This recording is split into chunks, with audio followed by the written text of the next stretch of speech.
in America kasi very active ang science and technology sa pagbibigay ng impormasyon sa mga kakainin. For example, yung mga food plate na iisipin nila, tapos i-implement ng DOH together with the DTI.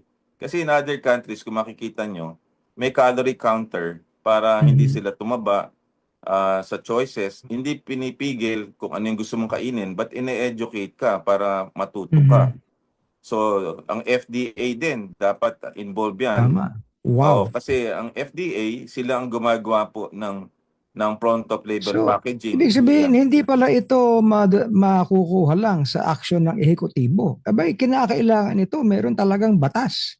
Tama Any po. public act. Tama po.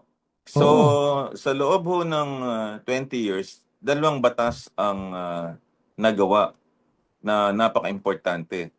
Yung, actually, tatlo.